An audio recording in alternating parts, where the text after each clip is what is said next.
చెప్పింది. ఈ రోజు మార్చ్ 4 ఈ రోజుకి ఒక స్పెషల్ డే అన్నమాట. ఈ రోజు ఏంటంటే నేషనల్ సెక్యూరిటీ డే. ఏం చెప్పండి? తెలుగులో ఏమంటారు? జాతీయ భద్రతా దినోత్సవం మరియు సేఫ్టీ డే అని కూడా అనొచ్చు అనమాట.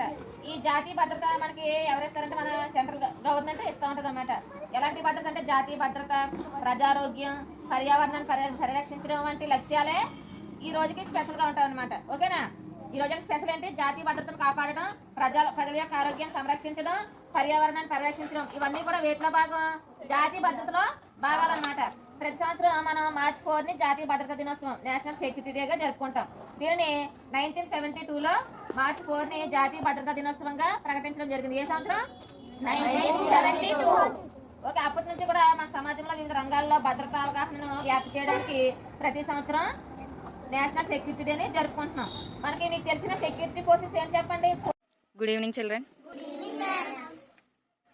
ఇవాళ మనం నేషనల్ సెక్యూరిటీ డే గురించి చెప్పుకోవచ్చు. ఈ నేషనల్ సెక్యూరిటీ డే ఎప్పుడో తెలుసా? ఎప్పుడు? Very good. మన ఇండియాలో ప్రతి ఇయర్ మార్చ్ 4న ఈ నేషనల్ సెక్యూరిటీ డే అనేది నిర్వహించబడింది. మనం పనిచేస్తూ ఉంటాం కదా, ఆ ప్రదేశంలో భద్రతను సేఫ్టీను పెంపొందించడానికి ప్రతి ఇయర్ ఈ నేషనల్ సెక్యూరిటీ డే అనేది నిర్వహించబడింది. ఇందులో national occupational safety and health క్యాంప్ను మార్చి 4 నుండి వారం రోజులు జరుపుకుంటారంట. జాబ్ చేసేవాళ్ళు, ప్రజలు తమ జీవన విధానాల్లో సేఫ్టీను, ఆరోగ్య రక్షణకు ఒక భాగంగా మలుచుకునేలా చేయడమే ఈ క్యాంప్ యొక్క లక్షణం అంట.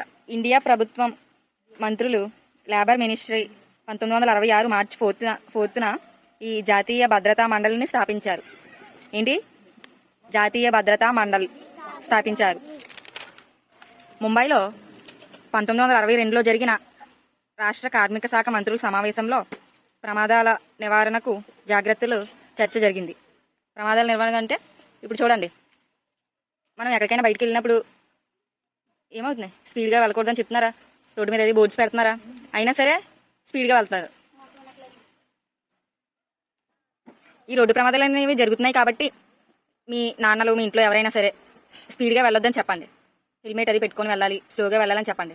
ఓకేనా? లేదనుకో, వాళ్ళకి ఏదైనా యాక్సిడెంట్ అయితే మీరే కదా బాధపడాలి. అప్పుడు మీకు ఎవరు చూసుకుంటారు? కాబట్టి మీ ఇంట్లో జాగ్రత్తలు చెప్పాలి. ఓకేనా?